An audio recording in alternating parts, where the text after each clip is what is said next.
Hey, good morning. On a Friday morning, beautiful South Africa. And yeah, we still trying to process this thing in America with Charlie Kirk. And I just want to do something here. Just check. Okay. So over the last 2 days, I've kind of been battling, to process what that guy's wife and kids and close friends and parents must be going through. At this point, it must be unbelievably difficult with all the media and the videos of the actual incident that are going around. And of course, the fact that this crazy person is still at large. I was going to start, and I am going to start with this. I'm a guy, if you read about someone like me in the classics, you would describe me as a person with a colorful past. A colorful past, that would be the politically correct way to say it. In my life, I've been a cop, a criminal, a drug addict, and now, for the last almost 2 decades, a pastor. But in my life as a policeman and a criminal and a drug addict, I've witnessed death and violence at a level that, when I talk about it, I often tell people you would have to live 3 or 4 lifetimes to experience what I experienced in 30 years or 35 years of my life in terms of violence and death. And I've seen and I've lost a lot of friends, some of them very good friends, to violence and death. And I can tell you honestly, in all those situations and encounters where I've lost people, not one has impacted me in my spirit and in my mental space like the shooting of a guy whom I followed for 5 years on social media and the internet and all of that, and who I sort of grew to know through these things that I saw. This all-American Christian boy, going out and preaching the gospel and speaking truth to the world. It might not be your truth, but let me tell you, it's ultimate truth. It's ultimate truth. The truth of the gospel is ultimate truth. It's not a truth you can decide upon. That is the truth. And I got to know this guy through a TV screen. And yesterday morning I wake up and I put on YouTube to catch up on the latest. Usually my first port of call is old Byron Shaw from the Morning Shot. Shout out to Byron. You wake me up in the mornings, bro. And he's another guy speaking the truth. And then I watch, depending, I always follow the South African guys first. If Ike Kamara's got something out, then I watch Ike next. And then I'll watch Bonsai, depending on the time I've got before I have to get ready for work. And depending on what they've put up. And then I watch the American guys. I watch Charlie Kirk. I watch Candace Owens. I watch all the center-right guys, because these guys are the only guys that make any sense. They're the only people that speak common sense. And that's why I follow them. If the other side had truly a reasonable and logical argument to present, and I would listen to it, but I'm not going to listen to people who promote the killing of children in their mothers' wombs. You know, everybody has been up in arms about this Free Palestine thing. They murder more children in mothers' wombs on a daily basis. More children are killed before they even get to see the light of day than anywhere else in the world, in hospitals. So, you know, these types of things, that men can become women, you know, they're just such ridiculous arguments. You know, back in the day, it was the people on the left that spoke sense. But that has changed dramatically. Now, I want to say this, and this is the reason for my video this morning. I can't remember who it was, but I think it was Prince Ferdinand before the First World War. When he was assassinated, people said that was the shot that was heard around the world. That was before the internet. Now, this thing with Charlie has really not only hammered me, has hammered potentially millions, in fact, has hammered millions of people. Millions of people. And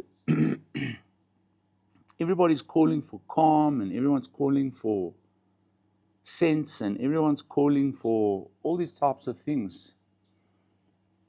But from the beginning of this entire debacle, which started around about just before COVID, actually the first time Trump came in 2016, this thing has taken off a whole new dimension with these left-wing radical terrorists who we, in all good conscience, are constantly trying to speak sense to, but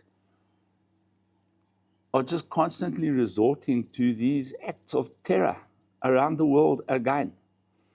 And we've had the rise of this new terrorist organization who is now trying to compete with radical Islam for the most terrorist attacks. Now, by all indications, this guy that, and I don't care about his pronouns, that shot Charlie is also affiliated to this transgender LGBTQA BCD LMNOP plus deal. Is part of this Antifa deal. Sorry, there's a flyer again. He sees me coming every time. And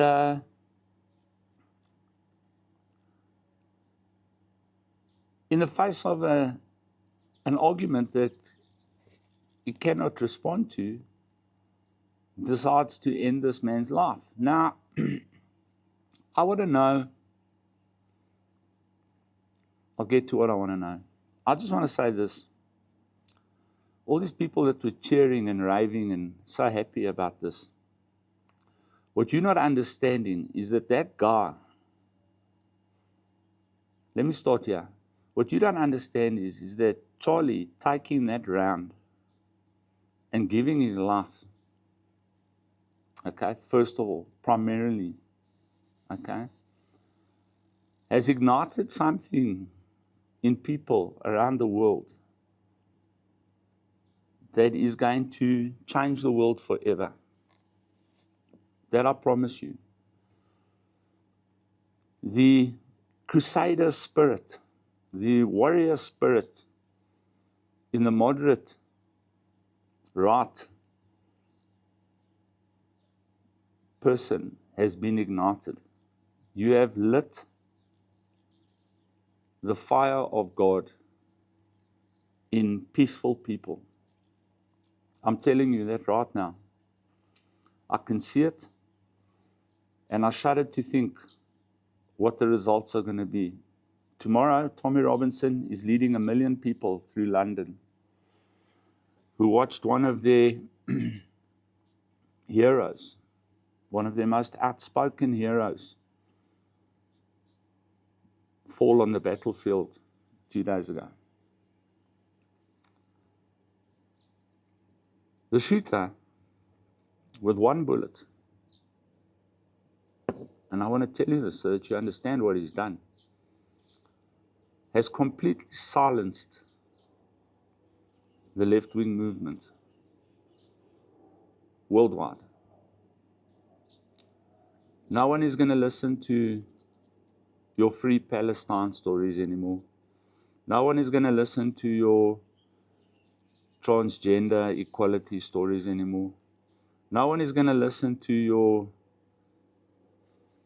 DER stories anymore.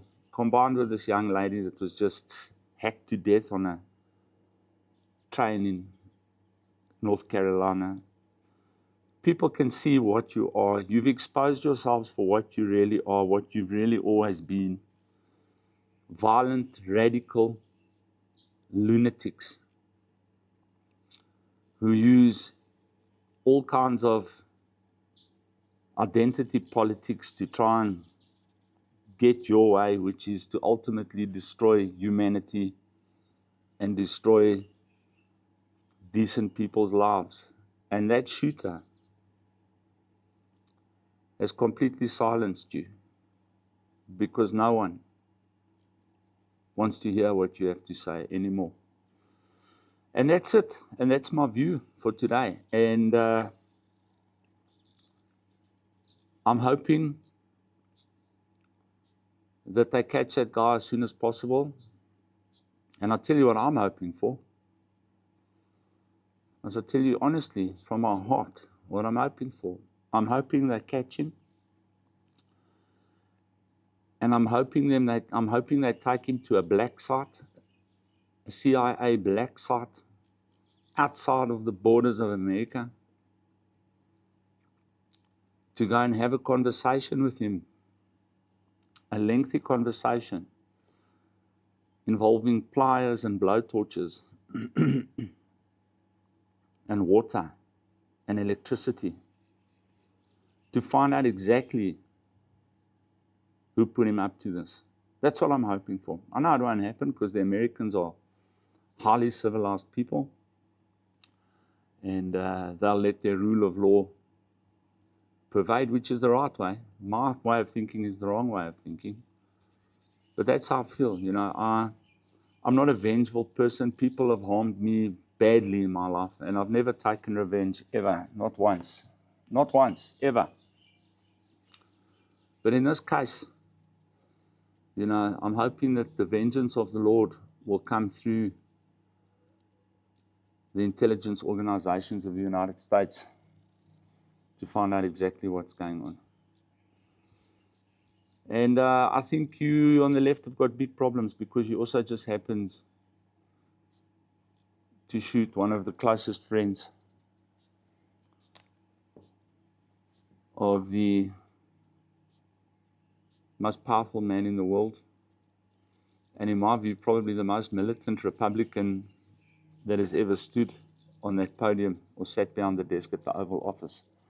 I think you guys have got major problems coming from America. I think all you've done now is you've ramped it up. And good luck to you. And from South Africa, I just want to tell you, USA, and God bless you guys. And in whatever small capacity I could help, I'll help. Have a fantastic weekend, and God bless you, the Kirk family, and may His peace rest upon you in this most difficult time. I really honestly feel for you guys. Cheers, eh?